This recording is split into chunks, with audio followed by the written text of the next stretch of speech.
Hi folks, I'm just setting myself up, making sure everything's really visible here, and getting everything in order here. And then let me just see where we are here. Let me just get everything set up before we get going. All right, let's see.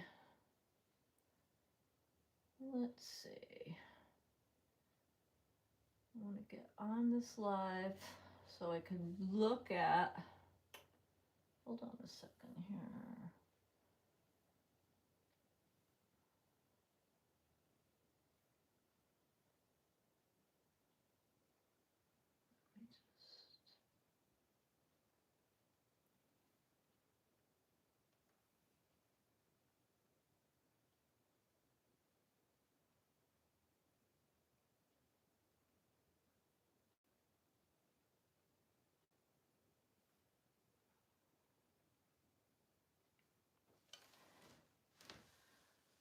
There it is. Now I can see what I'm doing. All right.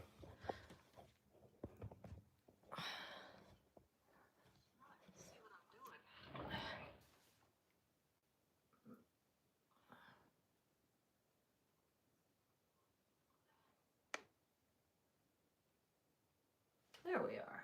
That looks way better. Now I could really see what I'm doing. And then there we are.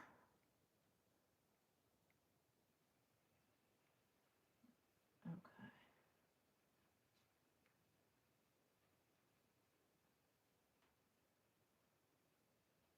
Okay. Let's see.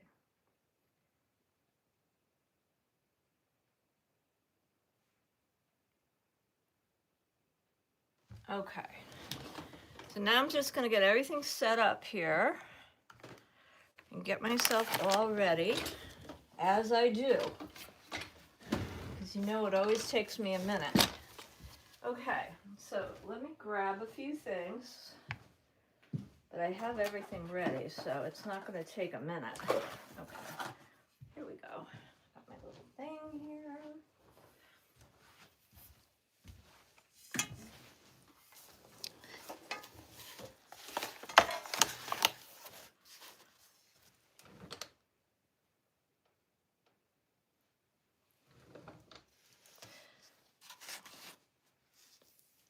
Today I'm talking about what to do if you've gone too far in your painting. So I grabbed a couple things. One painting that I did a couple weeks ago, which is acrylic, and I just wasn't really happy with it, so I may paint over all or parts of it and then rework it.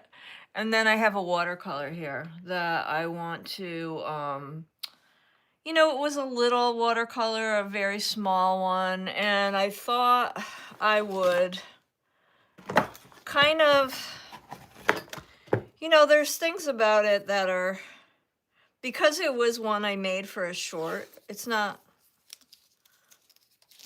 great. So there's things we can do to it. So I'm just going to start, I'm just going to tape the corners down to this is the back of a pad here. So I'm just going to mess it up and then bring it back. So you could see what to do if you've gone too far. I always thought that there was stuff about this that I didn't like her eyes are too close together and her eyes are a little bit too dark, and I thought it was a little bit overworked. I mean, I thought there was some stuff about it that I liked. I liked the expression. I like how she's turning her head towards the viewer. So there was some things I liked about it.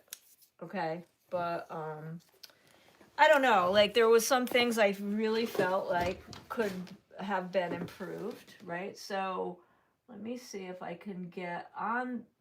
I'm having a problem getting into the chat today just because we're having horrendous weather. So normally I like to open up the chat and see who's here and talk to everybody, and I let's see if I can do it. It's not letting me do it right now because we're having a terrible weather day here where I live. We're just having, no, won't let me in.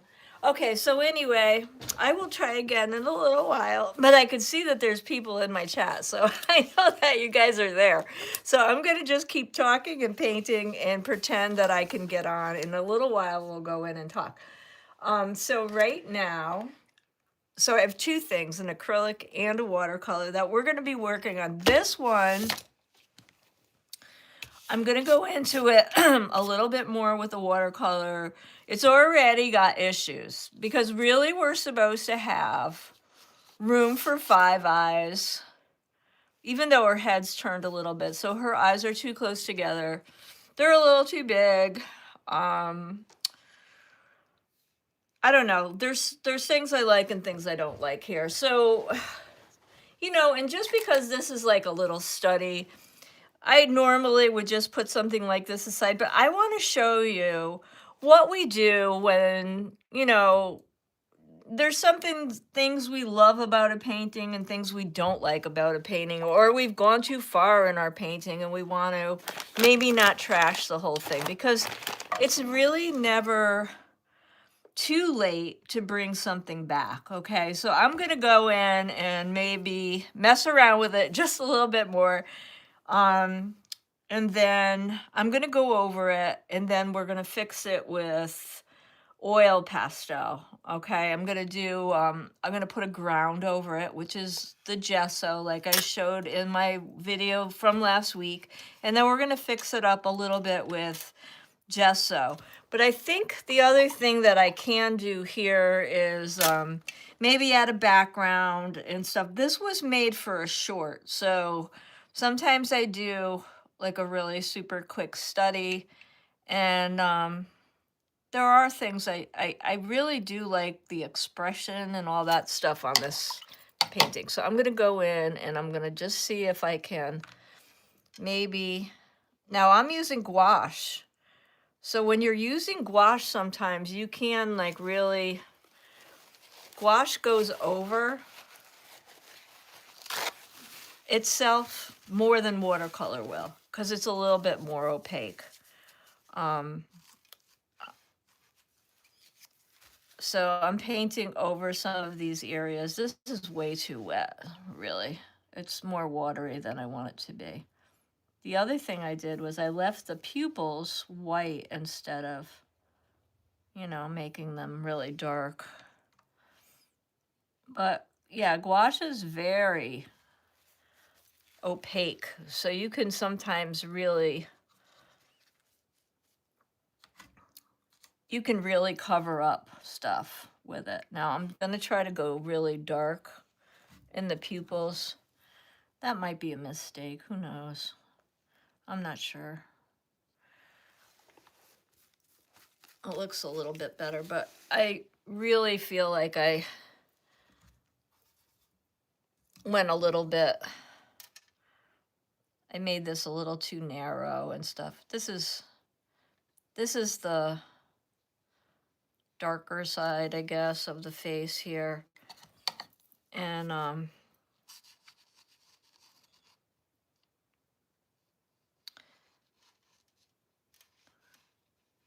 sometimes on a little thing like this, I wouldn't bother to play with it, but for like argument's sake, let's get in here and really see. Now I just added white gouache to that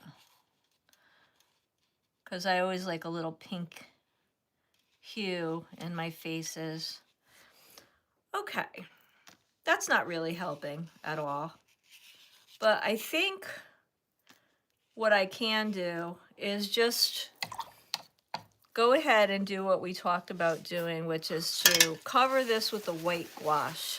If you've never used gouache before, if you mostly work in watercolor, it's a ground. We usually use it for, we normally use it for acrylic or oil painting as a ground for your canvas.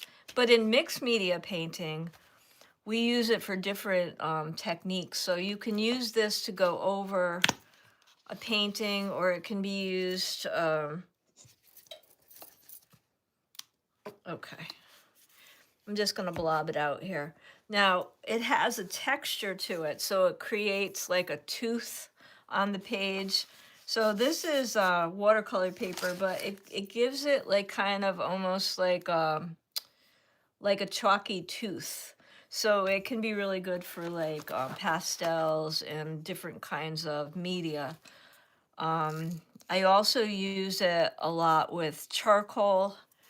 I layer it with charcoal sometimes, and it's a really fun thing to play with. All right, so now when you're doing this over any kind of thing like watercolor or gouache, you have to be careful with the first layer, because the first layer can move the watercolor underneath, especially now because this is a little damp. So I'm gonna dab it more than I'm aggressively brushing it on.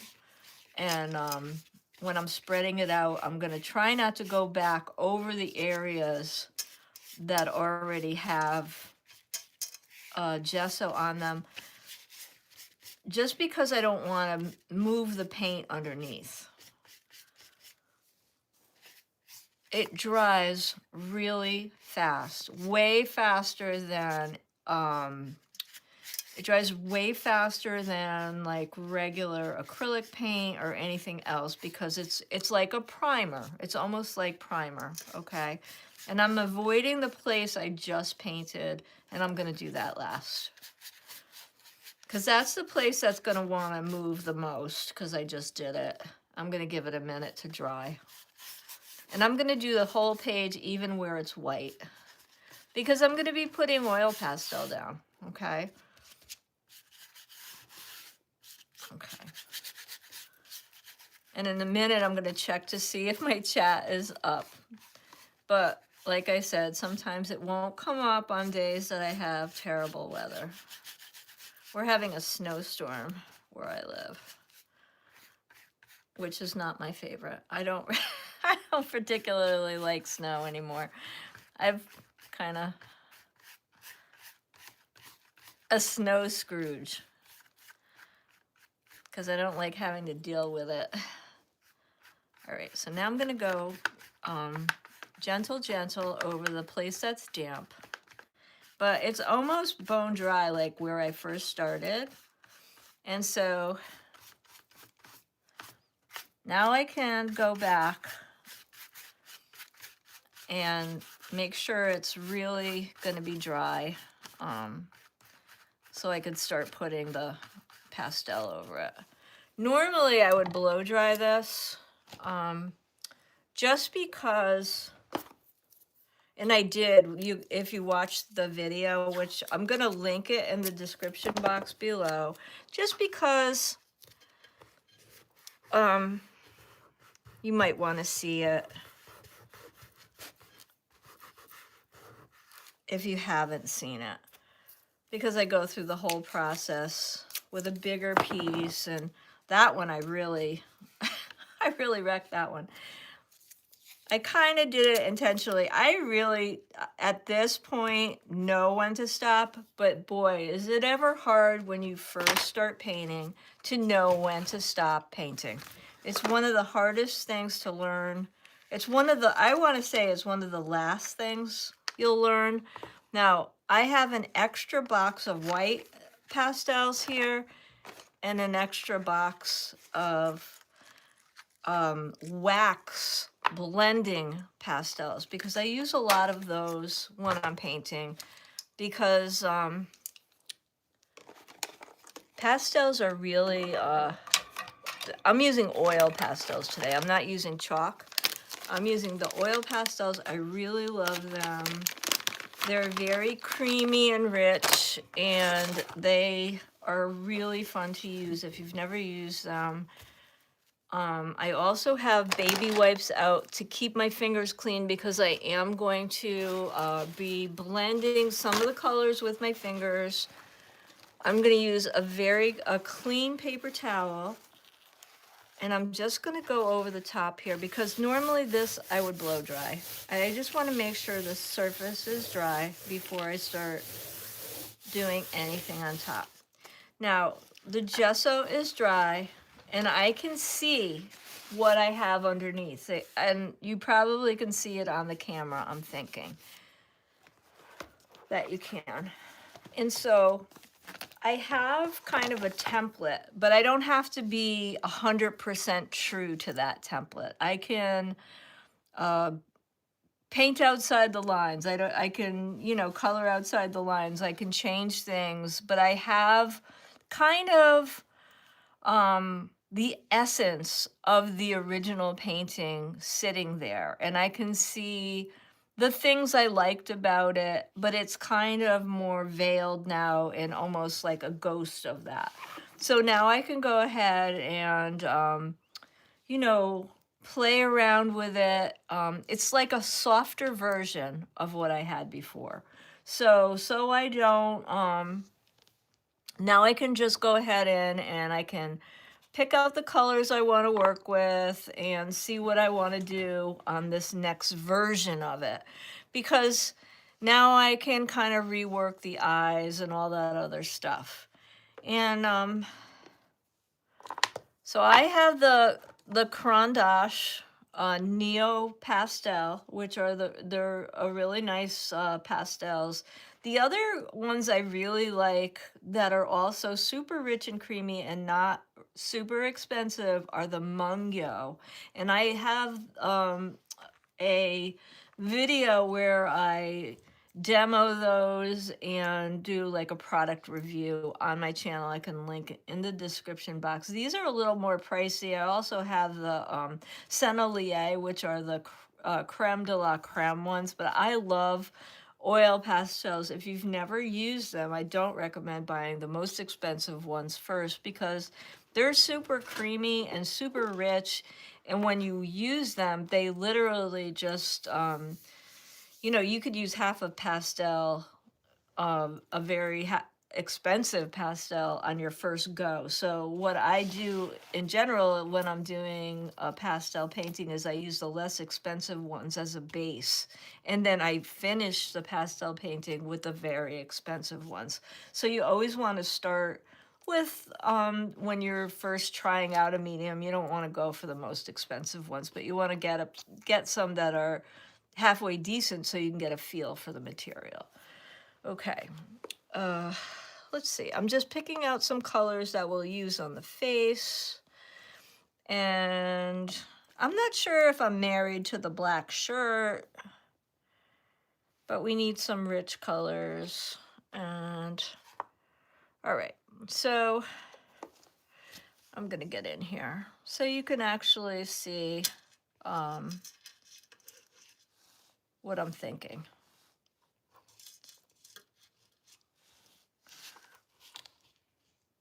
I did really like a lot of the things about the position of the person and the expression and all that other stuff that was happening here. So some of the things that were happening, I'm going to keep.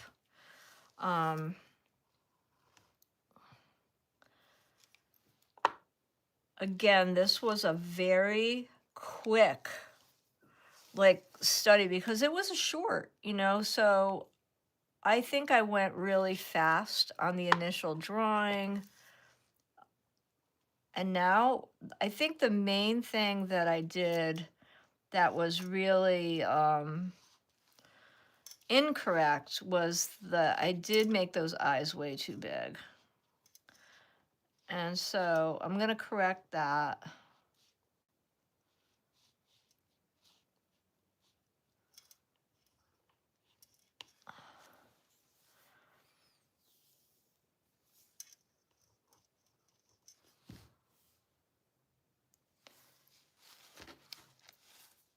So when you work this way, you really do have that starting point from the old drawing. You have like a little template to follow. It can be really easy to, you know, pick up those early layers and start laying in the new colors. And I'm going to be blending a lot of this with the oil pastel. I'm trying not to go too dark in the initial layer. So I'm using browns and things like that at first. I'm trying not to go too dark in the initial layer here.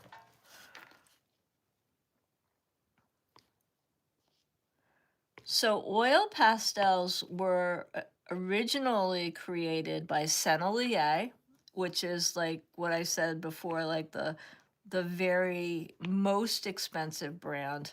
Holbein is also really pricey, but they were originally created for Pablo Picasso, who wanted oil paint in a stick form.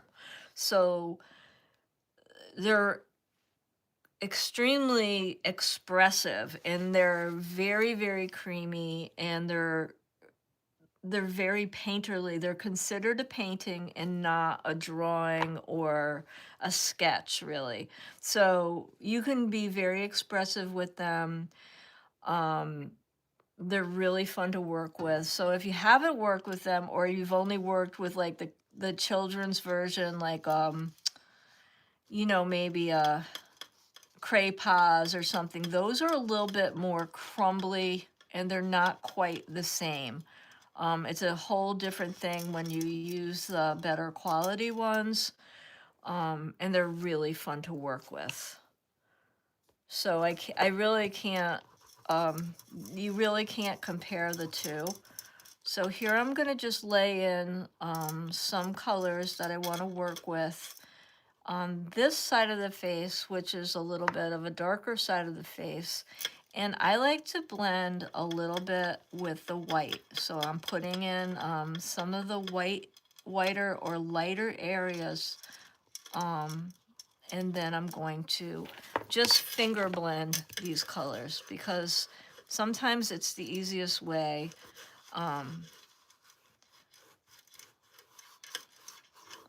to do that. Okay. And it's really satisfying to get in here.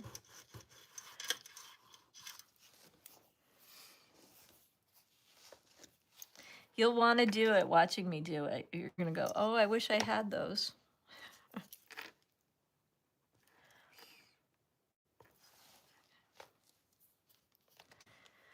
Now, sometimes, like when I do these lips, I know that the pink I'm going to put or the red I'm going to put over these is going to be really intense.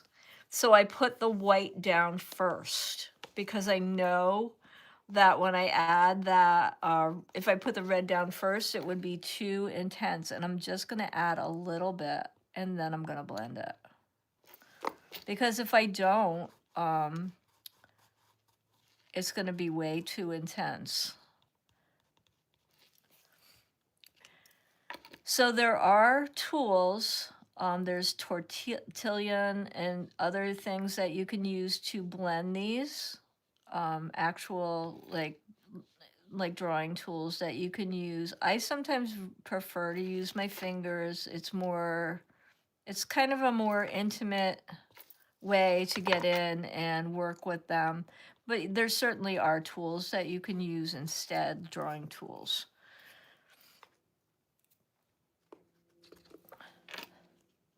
So what I'm trying to do now is, instead of using things that are too dark, I'm sticking with the grays and dark blues as my dark colors.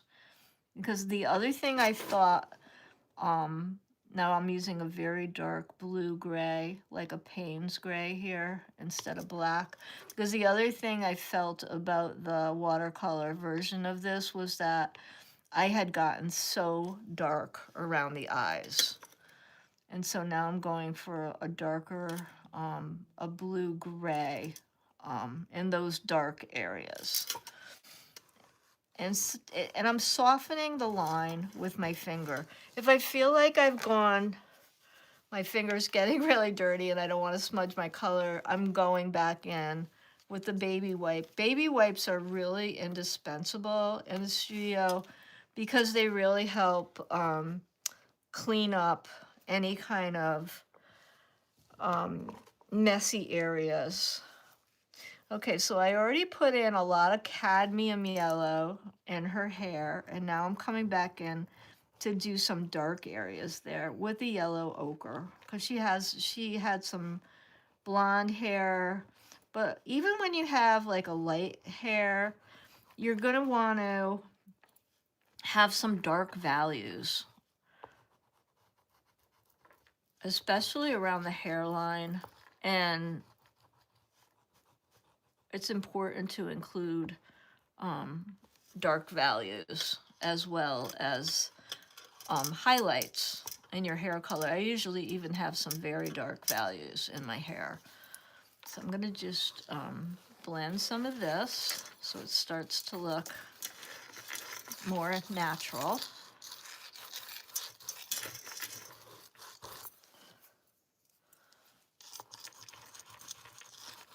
These are really fun to use. Now there's other ways we can do this. We can just paint over it with acrylic paint if we wanted to. I think I'm gonna do the next one with just acrylic and not pastel, and you'll see me do that.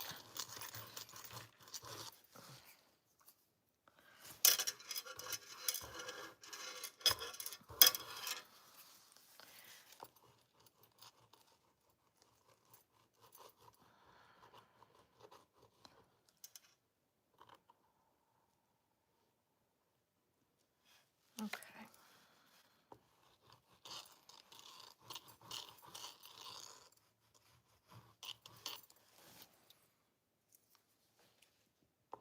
And so we're starting to get a similar portrait, but it's, you know, it has the same attitude, but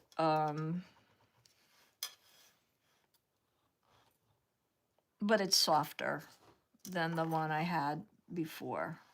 So we always want to have it a little bit. The eye sockets are always going to be set in, so we want to go a little darker around here.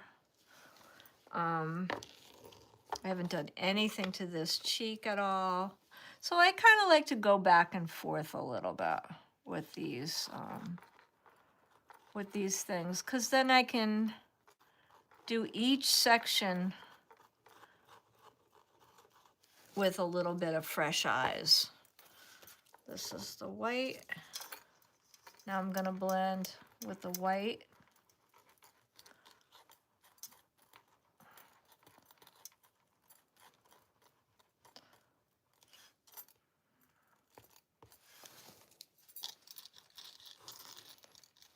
Even just using the blender or the wax blender is just wax. And all it does is help you blend your colors in. And it gives a really soft, beautiful effect. Okay.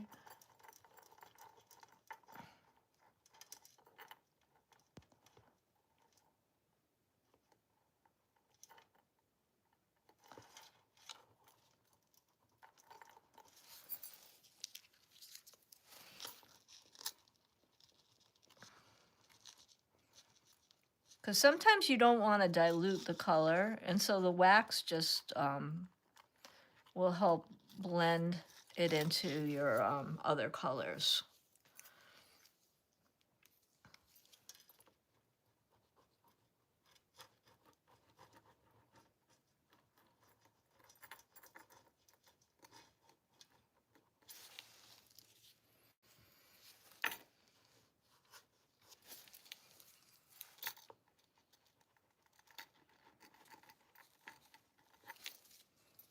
Okay.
I'm using a burnt umber now. So oil pastel is going to have the same, you know, color names and things you're familiar with as the paint names that you're familiar with.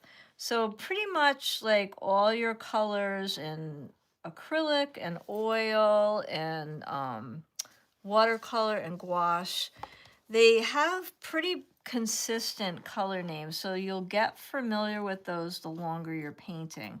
And so it helps you really learn, you know, which colors you're using, how, you know, which ones to grab when you're painting, and you'll start to learn, you know, when you're going to be using, you know, certain earth tones or, um, you know, yellows, or which ones are warm, which ones are cool. And that's all stuff you learn as you go along. And the earth tones are always warm colors. A lot of the reason we learn, you know, which ones are warm, which ones are cool, is because it really does affect how they react. I'm going to change this lady's top from black to blue, because I kind of like how the blue tones are reacting with the hair. So in a picture, warm colors come forward and cool colors recede. And every color, even cool colors, have warm and cool versions, and warm colors have warm and cool versions. And as you start to learn more about color and color theory, you'll be able to you know, learn these things, and it will really help your color choices as you move through your painting journey. Now I'm changing it because I'm adding the white, and I'm blending a little bit with the white, but I also am not going to blend a lot of this shirt because I want some of this mark making to carry through into my painting. I like some of the texture that was created by the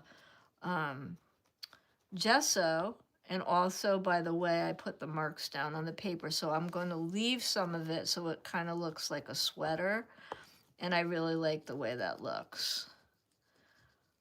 Now I want to also differentiate between the sleeve a little bit. So I'm going to put a little, just kind of a little bit of a different color. I'm going to blend that in a little bit with what I have, so it's not harsh. And then I'm going to continue on the sleeve.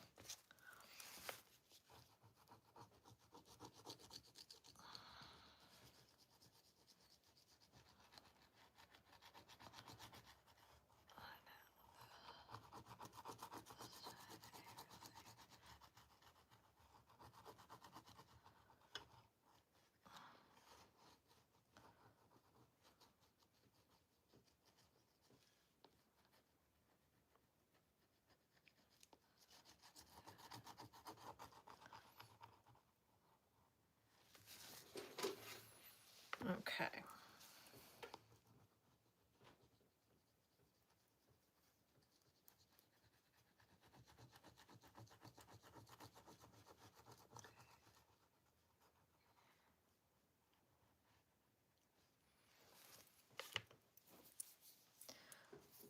There's quite a bit of difference between using something like oil pastel or in watercolor or even acrylic, because it is so much more textural.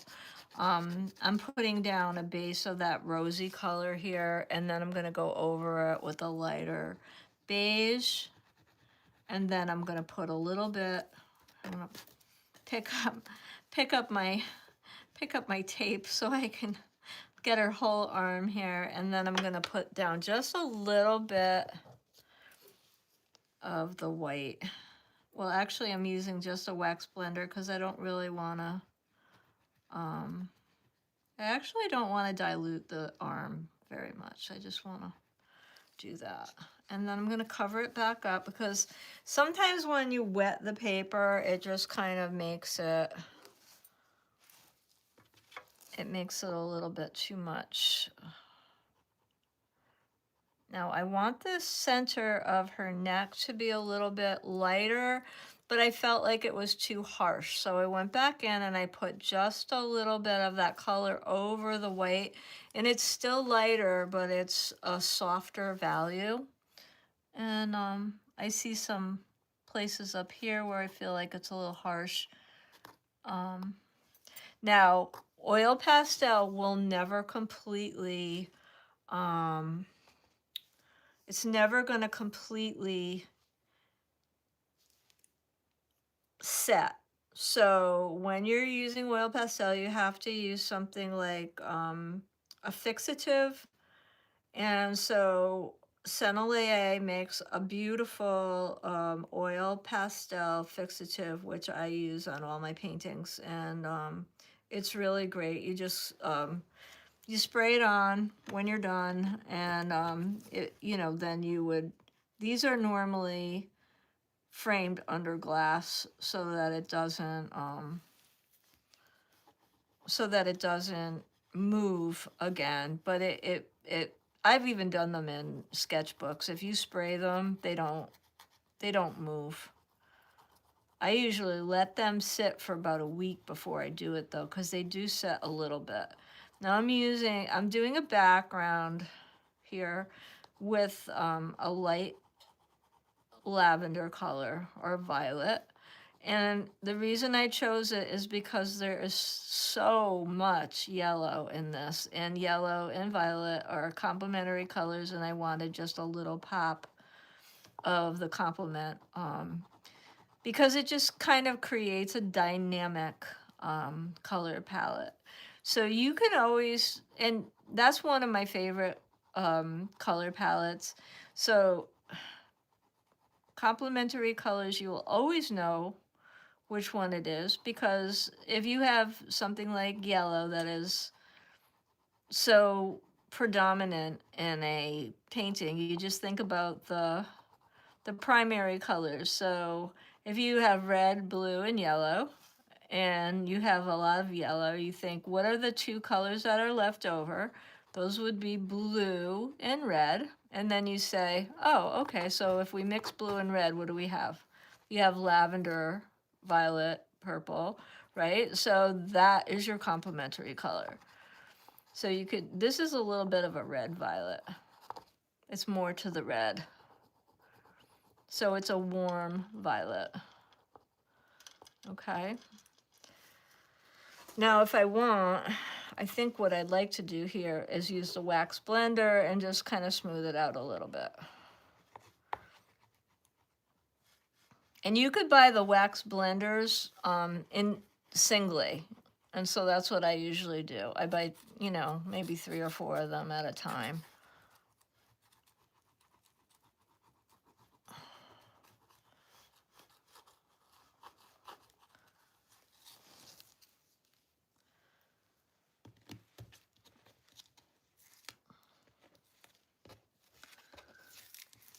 All right. And this is just, now it looks like, or it's starting to look like a whole nother painting. Things are more proportionate. I like the colors better. And a lot of times these little ones for me are just ideas for bigger paintings. I think we've talked about it before. I've talked about it many times in my videos. But the studies are always important to my practice, because this is where I figure out what I'm doing next. And so, And I think for a lot of people, a lot of artists I know, this is where we figure things out. So nothing is ever a mistake. Nothing is ever a waste of time. If something doesn't work, you know, you could always rework it. So don't ever get scared. If something doesn't work out, or you feel like you've ruined something, you could always make it into something new.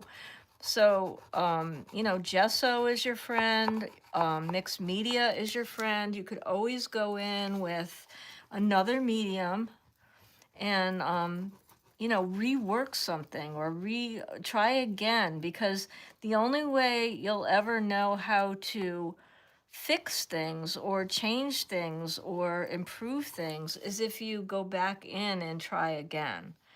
Like right here, when I first started, I put a little blue here, and that was kind of an accident, and I really love the way that looks, so I think I'm going to add that on this side. It just picks up the color of the pink, and that was just accidental. And I kind of did that here too.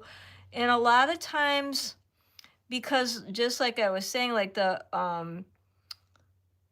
warm color comes forward and the cool color recedes. Our blue is cool, right? It kind of sets the eye back a little bit. And this cool blue here is a shadow. So that kind of, that shadow part goes back, and you can tell that that's a shadow, and that's kind of set into the neck a little bit.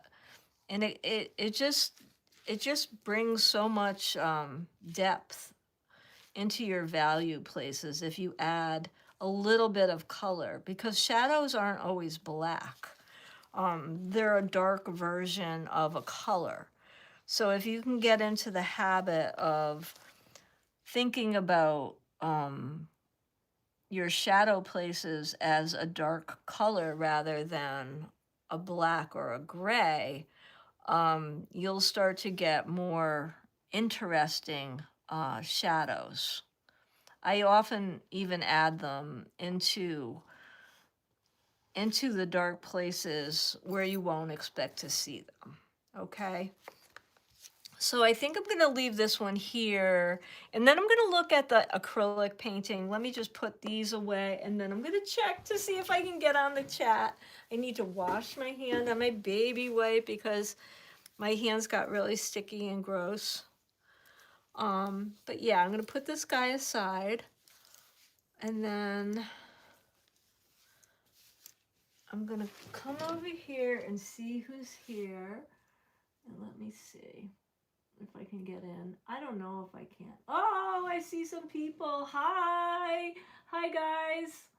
I see, let's see, I see Jason, and I see Ocking Midwest and Arnoff. Is that right? Hi, everyone. I finally got on. Before I couldn't get in at all. So I'm so glad I can see you, and I'm so glad you're hanging in. So now we're going to do another painting that I have, but it's in acrylic. So I'm just going to grab, this is one I did a couple weeks ago, and then the more I look at it, the more I don't like it. That happens sometimes. Sometimes I just throw it on the easel, and then I look at it and I'm like, oh no, what did I do there? And so, you know, I don't care. I'll look at it again, and we'll see what happens. We can fix whatever. It's not even an issue. All right, so I'm going to get these guys out of the way. I'm going to throw these back in the box so that they don't get covered with paint, because that's what I do. If I don't put them away, I'll cause another problem. All right. Wax. This is wax. This is white. All right, here. Okay. All right. These are these. Those are those. Okay. Now I'm going to get these guys out of the way. Oh, there's the other one. Okay. Now I'm going to throw this here. that needs a good spray now. This gesso, I'm gonna put over here. All right, now I need a good piece of palette paper. And then we're gonna get this out of here. All right, so this painting I did a couple weeks ago. And I made this one from, let me see how this looks. I made this one from a watercolor that I really liked. And there's some things about it I didn't like how it came out. And I think part of the problem was I feel like her head is too small for her body. Okay, so what I'm gonna do is I'm gonna fix this. Hold on a second. Let me just see how this looks. Oh yeah, you guys can see everything I'm doing here. This is perfectly fine. All right, so what I'm gonna do is, first thing I'm gonna do is I'm gonna use this gesso. Now don't get scared, because I'm gonna really, now I'm not afraid to do any of this stuff.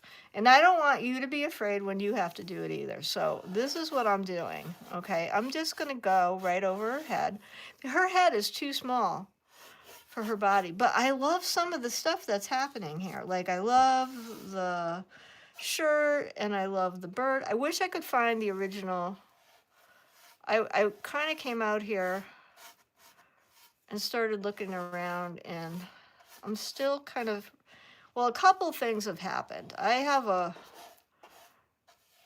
Normally I teach at a nonprofit art center, but I also have my own small teaching studio. And the little teaching studio I have with my friend, and very sadly, her husband is very, very ill, and we have to close that studio. We've had it for 5 years, and we're closing it. So I have that going on. I just got back from a long trip. So I have all kinds of stuff kind of up in the air. I want to prioritize my YouTube because I'm really having fun with it. So like things are in transition. So I've moved some of my classes over to the other studio where I teach. And I'm cleaning out my big studio, the other one in town. And so things are kind of half there, half here. And then I couldn't find the original, which I would have loved to have shown you. But it is, I have pictures of it so I could actually post them.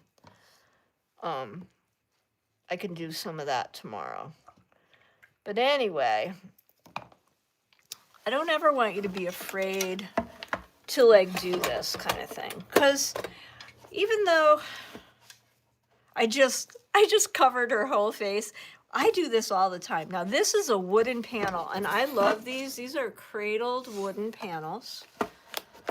And I love incorporating foliage and nature elements. And there was so much stuff I really loved about the original painting. It was really fresh and lively, and I felt I lost some of that as well. So I'm going to just get the gesso out of here now that I used it. I don't need a lot of gesso on here.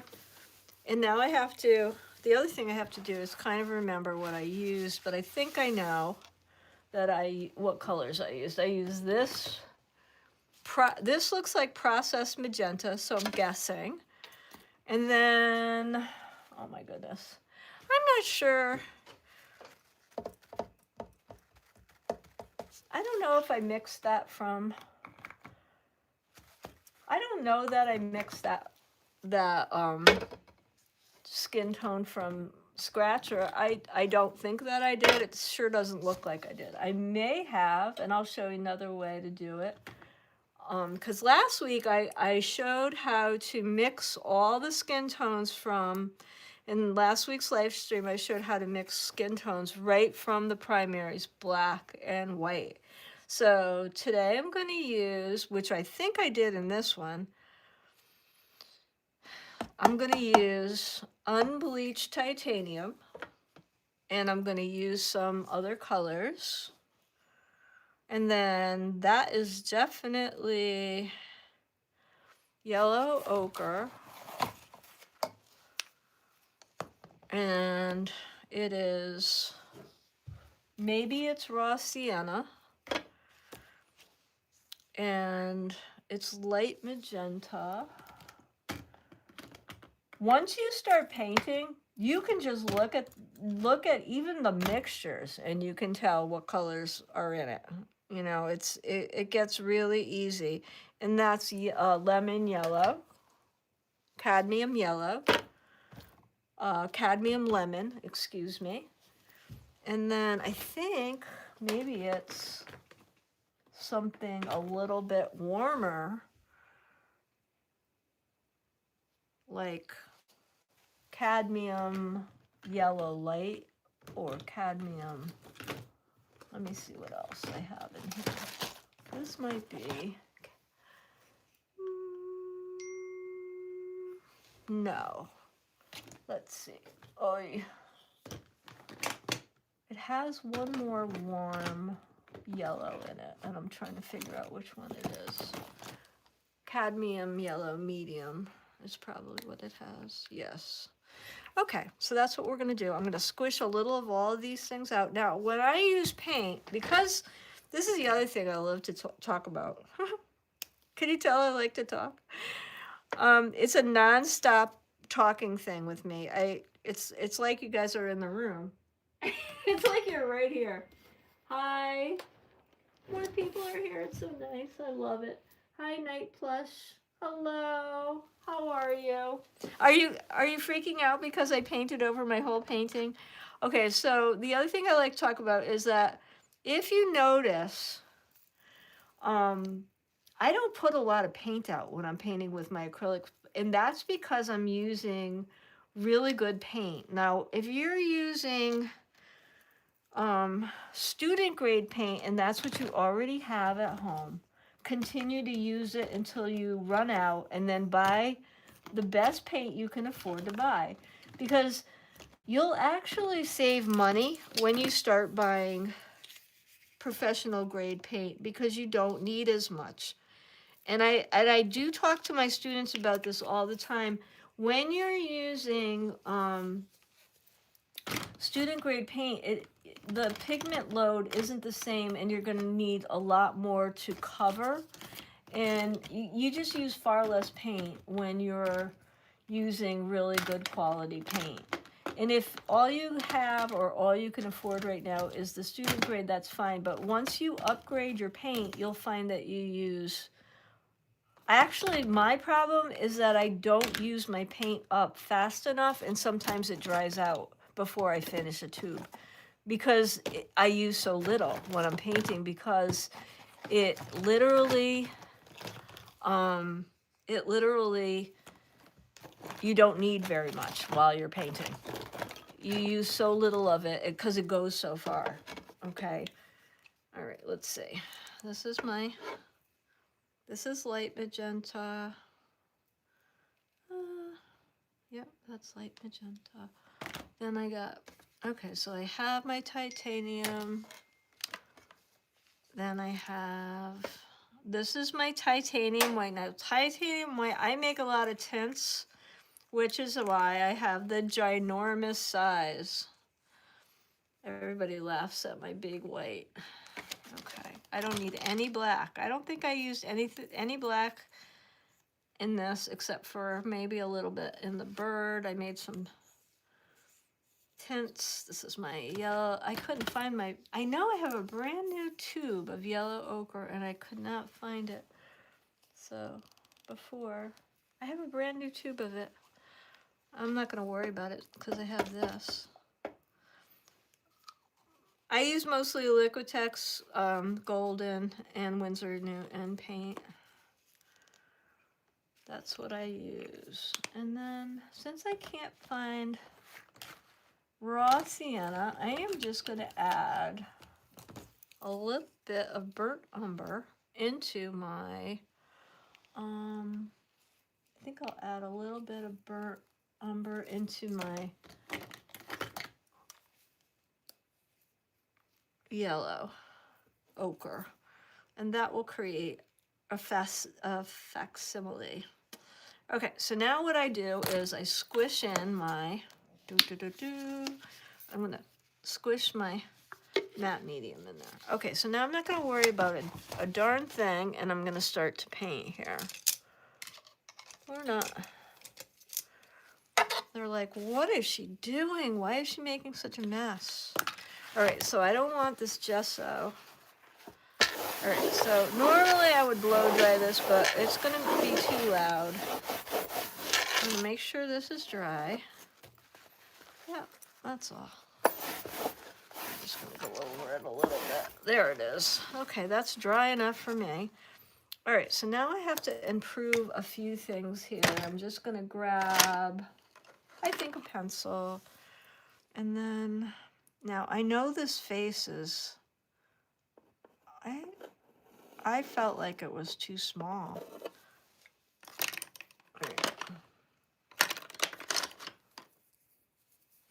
All right, so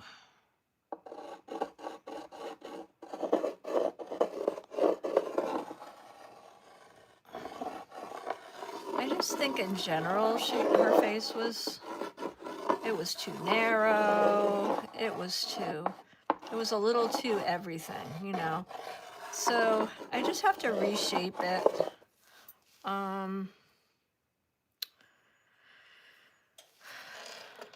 Now, there's a lot of details I can change here. Okay.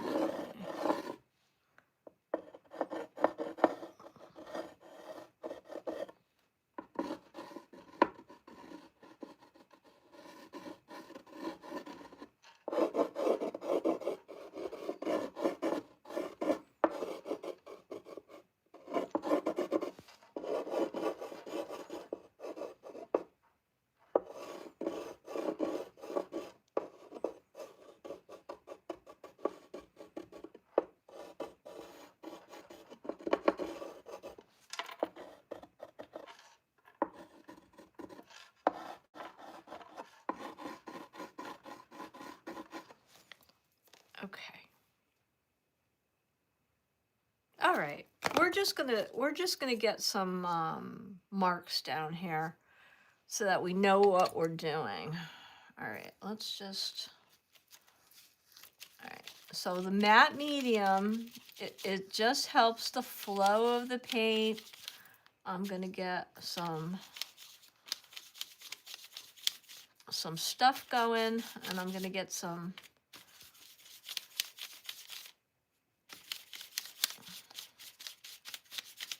All right. I just want to block in some stuff so that we have some information down, okay?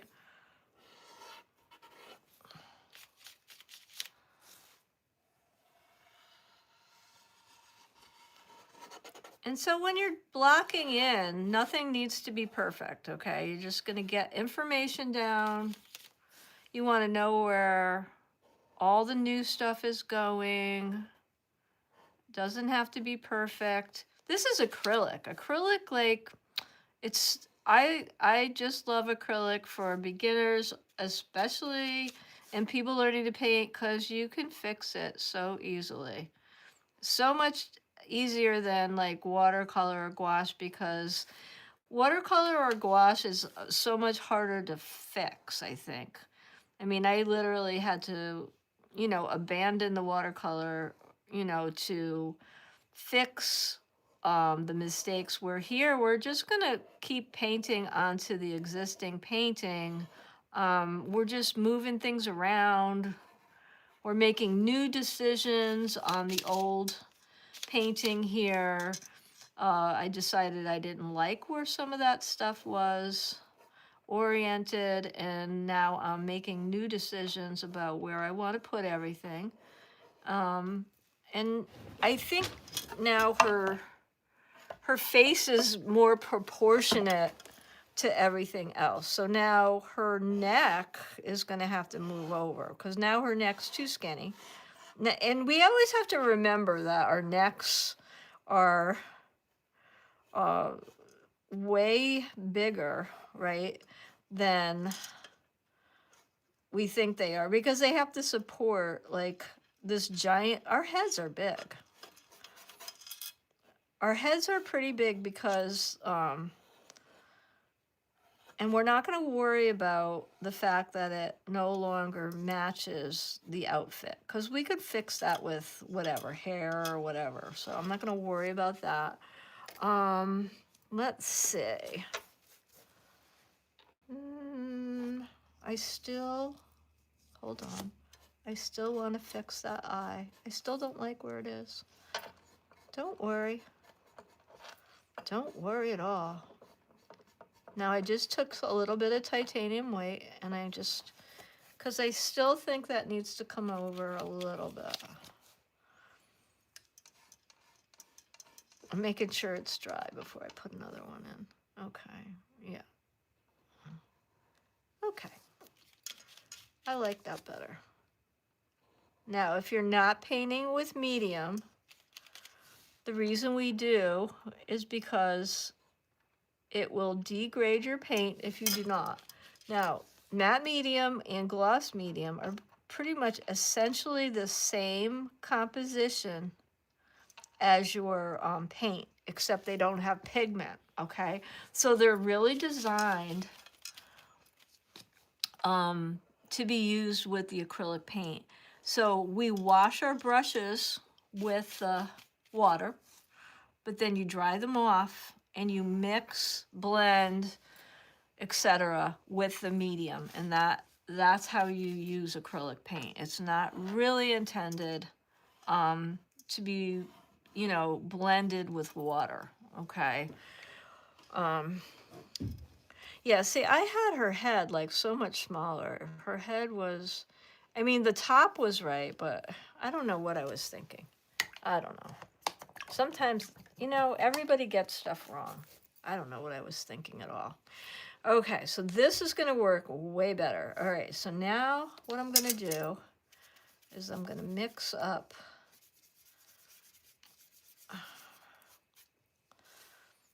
because that's, all right. All right, we're going to go here now. There's the bird. Now we're going to mix this up here, and we're going to grab some of this and go into where her hair is. This is going to work fine now. All right. Okay.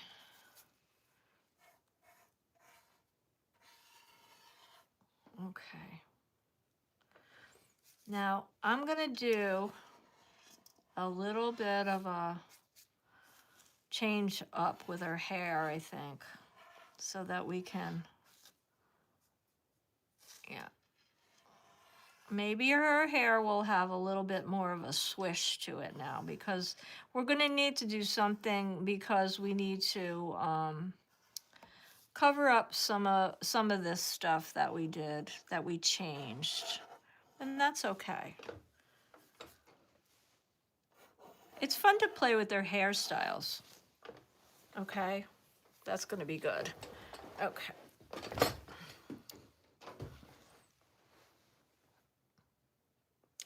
All right, so now we can really get in and start playing with this face. All right. And again, I'm not going to get too dark too fast. I'm just going to put in a little bit of the darker brown.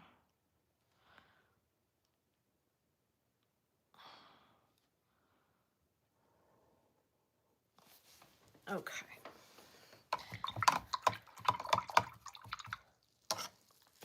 All right. So now, instead of mixing my skin tones from the primary colors like I did last week, I'm using buff titanium which is kind of already a beige color. So we're just starting with the beige today. Okay?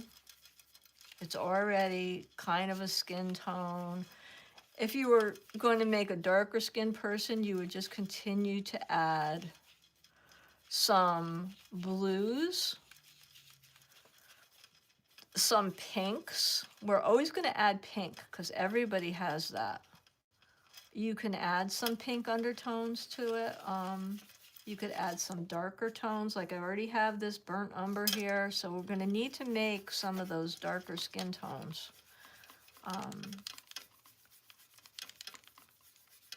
You could add some sallow tones also.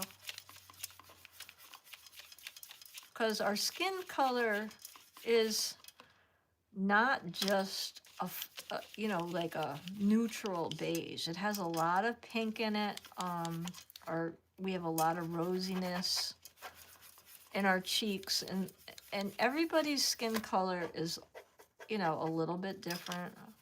So you always want to go in and add,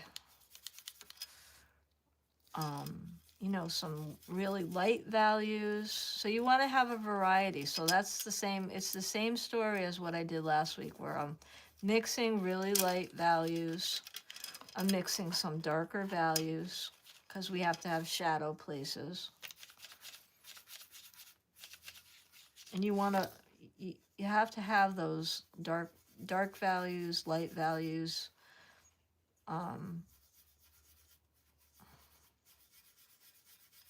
You want to have a medium kind of a value.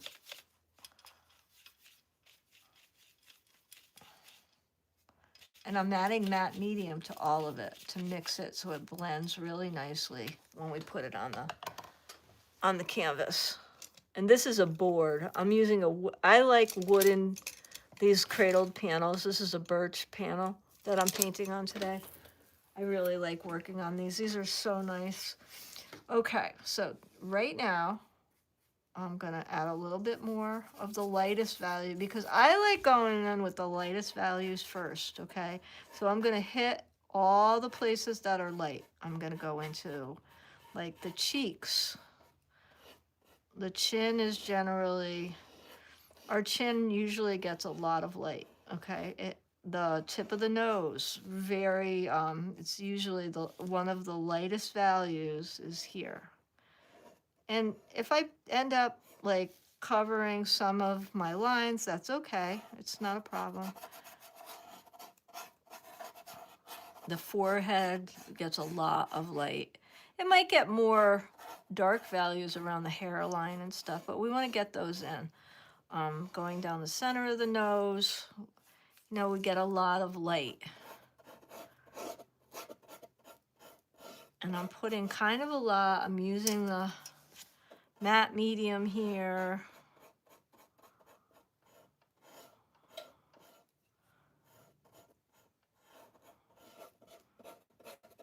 Okay.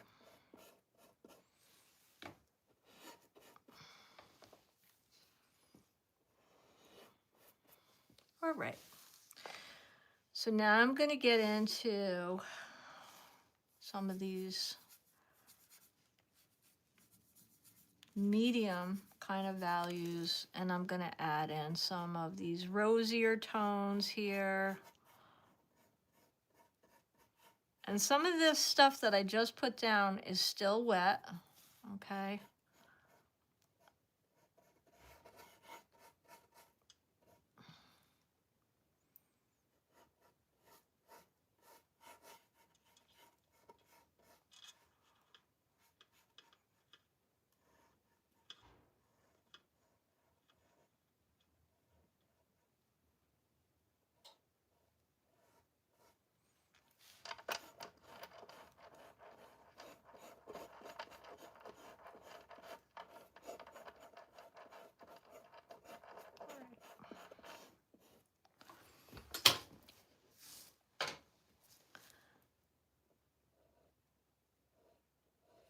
We just have this little shadow place under here. Let's get in and put the nostrils in. We start to really be able to see the nose better when we put some of these places in. Let's grab a smaller brush.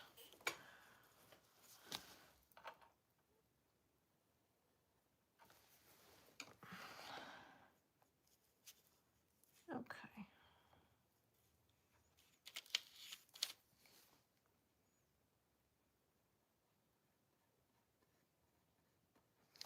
Now I'm not using black here, I'm just using the dark umber. If I have to darken these up later, I can.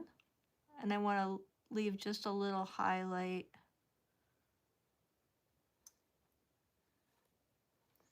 When we start to put the eye in and like a little pupil with a highlight, they start to really look like they're looking back at us.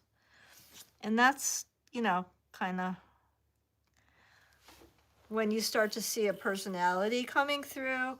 And you can see already she's starting to look more proportionate, okay? Because before that was what was bugging me about this person, was that she didn't look proportionate at all. She was starting to look really, she was looking really disproportionate, and that's why when she was sitting on the easel across the room, I kept going, boy, does she look wrong. And I was like, I really got to do something about this person. So here I'm going to be mixing. Now, I did a pass on the face, one layer. So now I don't want to look at her face, okay? What I want to do is I want to work on some of this hair and block some of the hair in. Now, when I go and put in these lighter tones, it's going to look, you know, wrong. Okay, but I'm going to put those down, and then I'm going to come in with some of the dark values in a minute, okay? But it just kind of blocks it in and gives me an idea of where things are headed, okay?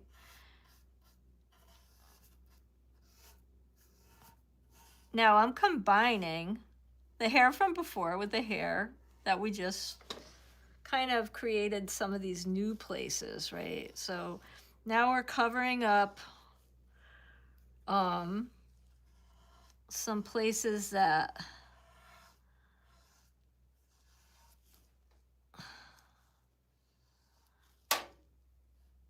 you know, where the neck didn't line up, and you know, I had to repair some damage from the old painting. I'm trying to fix things, so now I'm, you know, I'm creating a new hairstyle, so we have to get in and fix. We're getting in and fixing things, so at the same time, we're doing stuff.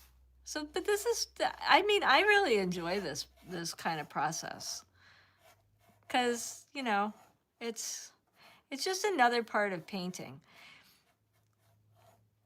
Once you learn how to do this kind of thing, you don't fear your mistakes as much. I think it just becomes, you know, and a lot of times, like if things aren't working, your best bet is to put it aside for just a little while too, because then you can really start to see what's not working. So, I mean, it's my personal practice to, like, you know, have several things going. And a lot of times when I, you know, really talk to my students, they'll work on one thing at a time, but I really encourage people to work on several things at a time, because then, you know, you're always going to come back to things with a fresh set of eyes, because you're not just working on that one piece, and you're not as likely to overwork things also, because you know, if you put one thing down and go to the next thing, and then you know, put that thing down and then come back to something else, you're always returning, you know, to the next thing with that fresh set or that fresh viewpoint as you're working. You know, I might work on something for a few hours, but I'm not gonna get hung up on that one thing. And, you know, I've seen people just go back and back and back to the same painting over and over and over again, and then they get really frustrated with it. But instead, you should, really kind of try to, you know, try working on multiple things. Now, this neck and this face aren't working together, so I'm going to paint out some of what we had here before because the colors just aren't working together, and it's okay. It's okay. It's fine. It's fine. But you know what? I did manage to somehow, I mean, I was able to look at this and figure out that this is the color I just mixed, and it blends with this color like I painted it on the same day. So now all I have to do is paint the shadows in, and it'll be fine because it's all the same color. There. Okay, so now let's see. I think there's a different red that I want to use. I want to bring in the primary magenta, I think, because I really want to make her lips a different color than what I see here. And this nose, I think I want to do like this a little bit. Okay. So I had some harsh lines up here that I need to get rid of. They just need to be blended. By doing the hair and moving around my piece, I'm really able to see what's working and what's not working. So a lot of times it really takes stepping aside from one part of the painting to the next to be able to see what's working and what's not working. Okay, so now I'm going to use this primary magenta, and I'm softening it with my beige tones, because if I were to put that down straight, it would look insane. Okay, so we're not doing that.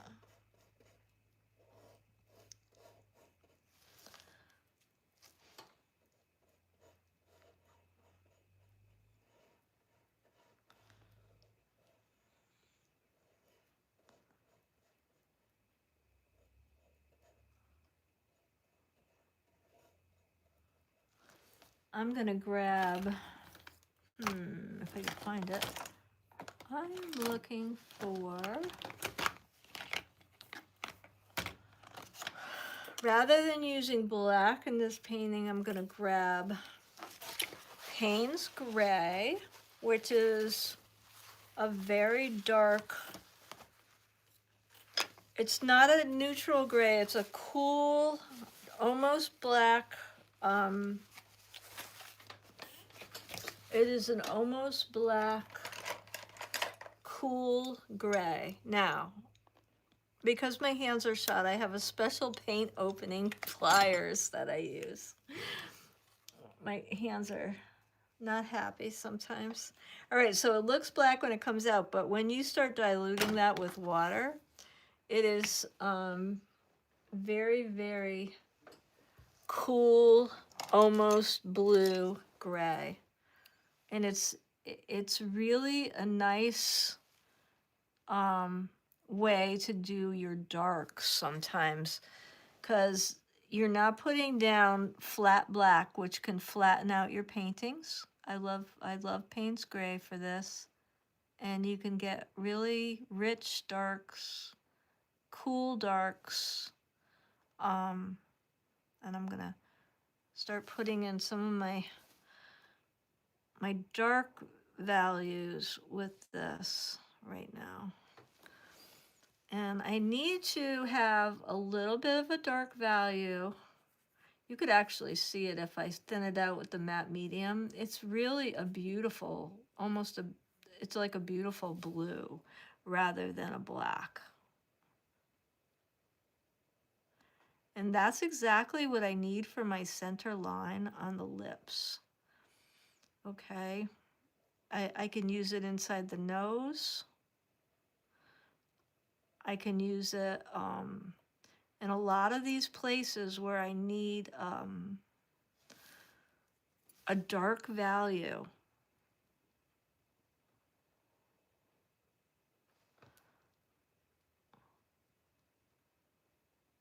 And like I said before, when you're using these cool values, it kind of helps things to recede, and it creates a shadow place. It gives you a more convincing shadow because it's cool and it goes back into space. And that's why using a cool tone like a blue tone in the shadow places really does give you a more convincing shadow rather than something warm like a brown. Like in this case, I'm using a lot of the burnt umber for my darks, but if I add just a little bit of this Payne's to these darks and under this chin, it's going to create more depth. Okay, so I'm going to add some around her hairline, and it's such a subtle difference that people won't read it as blue. It just reads as a dark. Okay.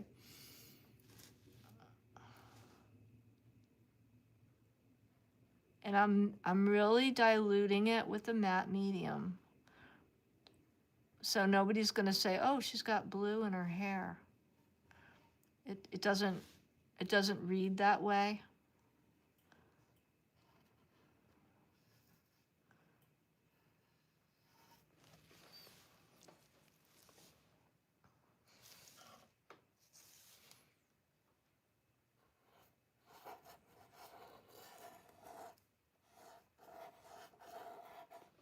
Okay.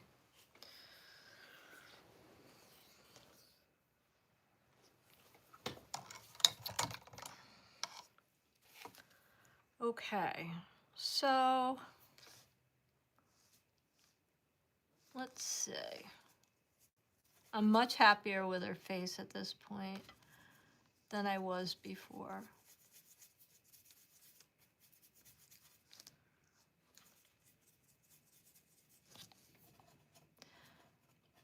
All right.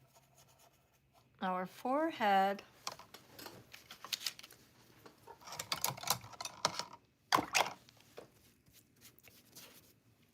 I'm just evening out the tone in her forehead a little bit.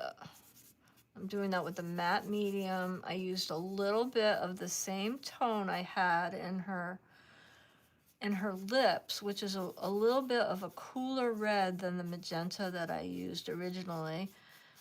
And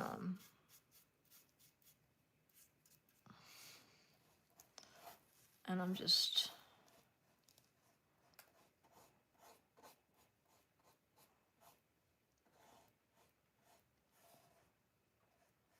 and that's okay.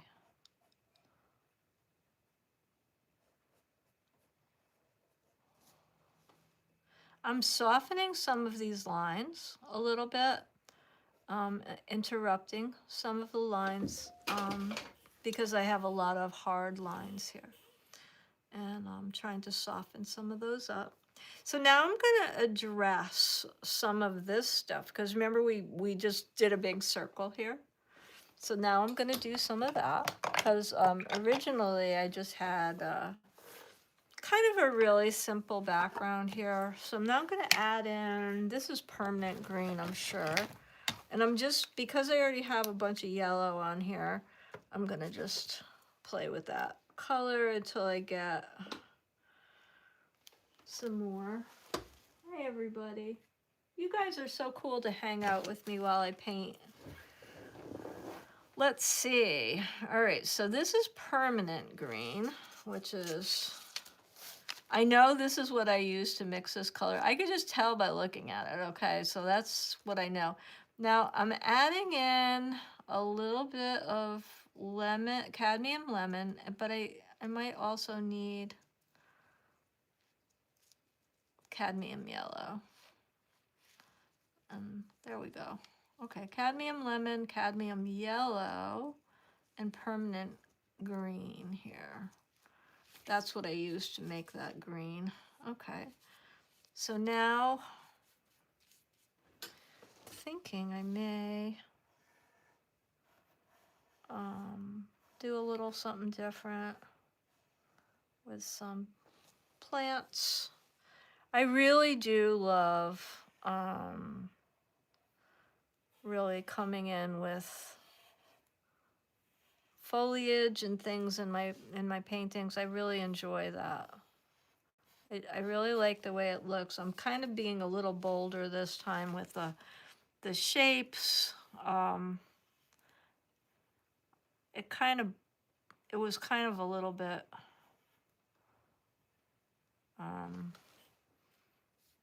really not what I normally do, I guess.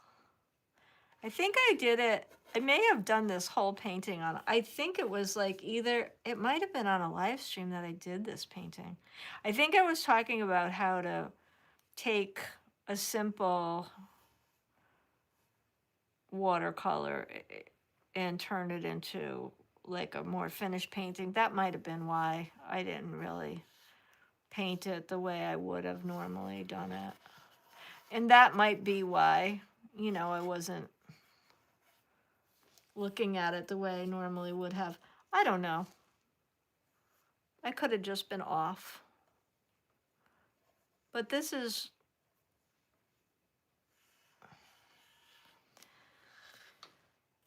I'm usually looser than this one was a little rigid for me, I'm thinking.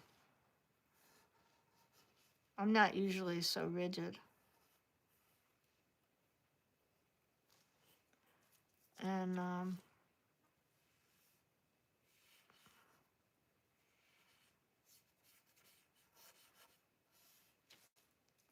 right.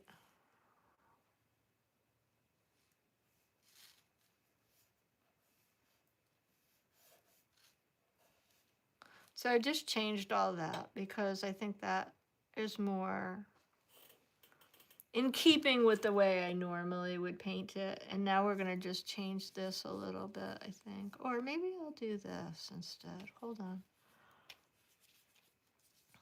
All right, so I added some of the panes to it, and the panes actually gave me a little bit of a different green, which I like this green.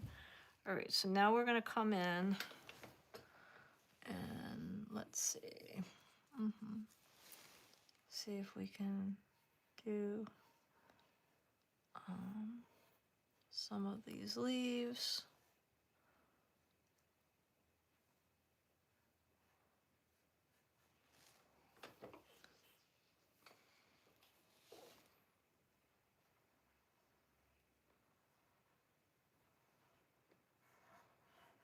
There. So I just changed that green just a little bit to give us some variety, and that's kind of what I'm playing with right now.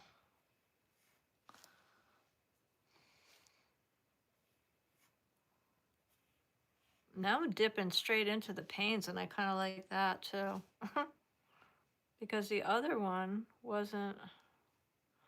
Because when you're working with, like I'm working with blue and green, obviously, you know, blue is part of green, so I can go right into that with the panes. I'm treating panes as if it were blue now. And since this is such a bright green, I think that looks really stunning. I like it. I use very bright colors in my paintings. So I'm not really afraid of using bright colors.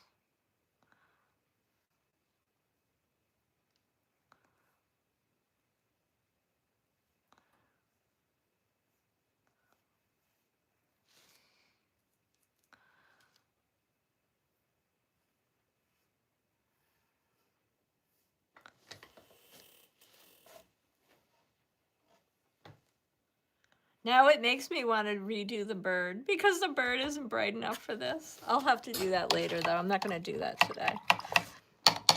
Okay, so now what I'm going to do, what I think I'm going to do anyway, is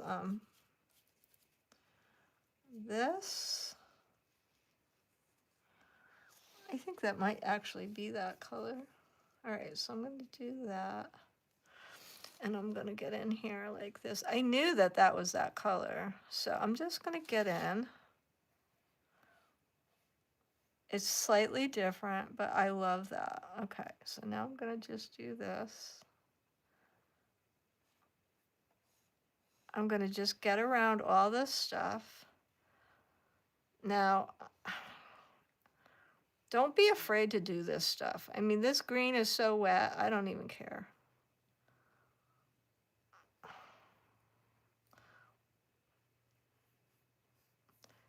And I'm just kind of having a good old time here right now.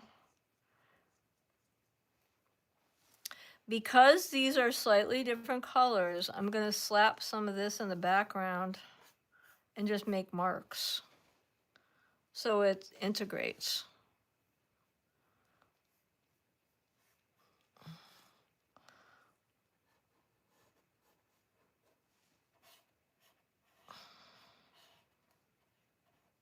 All right. All right.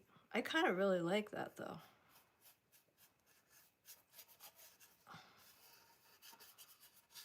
I'm far happier with this painting at this point than I was when I started out. I really like it.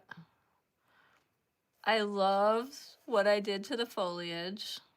The foliage is making me happier than anything. I really love it. Because now it looks like it has, the foliage has personality. Now the bird needs to change because that bird is not as, I don't know.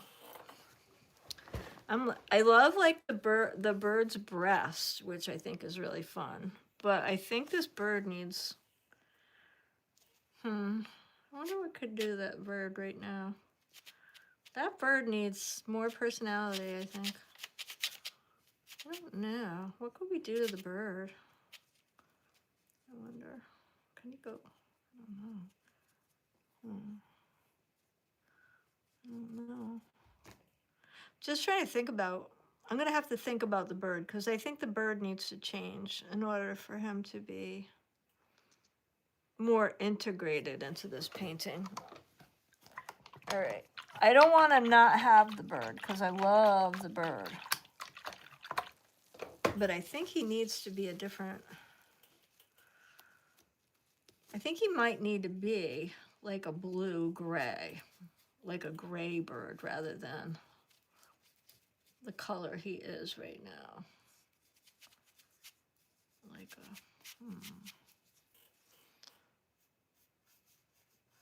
yeah, he might need to be a blue-gray. Yeah, that's what I'm thinking. He needs to be like a blue-gray bird. Yep, that's kind of gonna be what he's got to be. Yep, the bird needs to be blue-gray and not that color.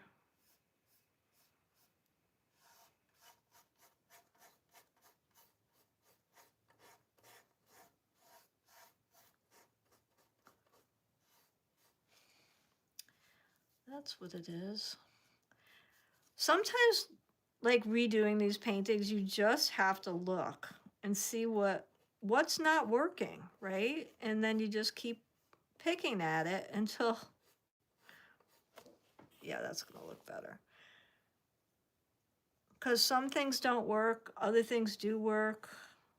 I'm using Payne's Gray, not black here. Like I have no black on my palette. I'm using the Payne's as black. Okay. And it looks really good with that yellow.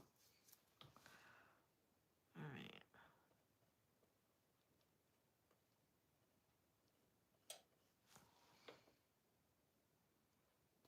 I like that.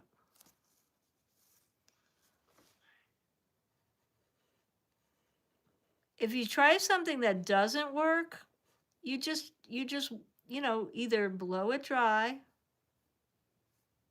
and try again, or you wait till it dries and you try again. Because sometimes things don't, you're gonna come across something that doesn't work. Obviously, nothing works every time. And the more you do it, the better informed your choices become, because the fear goes away, and you're making better choices each time. You start to make these improvements. And so now these colors are singing against the yellow, because I had all brown tones in this bird before, and now I've got these blue tones in the bird. And so just that little change made this work so much better too. Okay.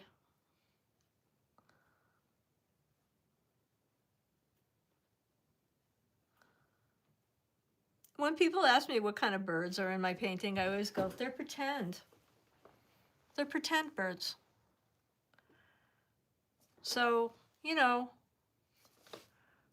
sometimes they're real, or based on a real bird. I love birds. I'm like such a bird person. But, sometimes they are pretend birds.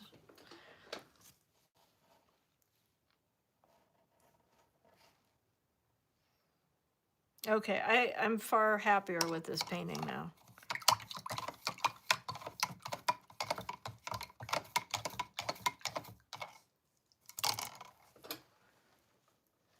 All right, you guys, it's 2:37, so I'm usually on till about 2:30 every week, 1 to 2:30 or so. So it was so good to have everybody here. I'm gonna do my crazy thing that I do every week, which is I say goodbye. I flip this around and say goodbye, so hopefully I won't mess it up. Hi everyone. Hi everybody. Hello. It's so good to see you. Thank you so much for joining me today. I am here every Sunday. Like my hair always looks so crazy.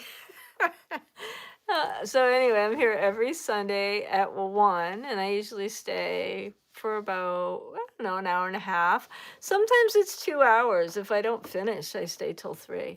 So hopefully you'll come back next week and join me again. Okay? So take care, and I'll see you all soon. Okay.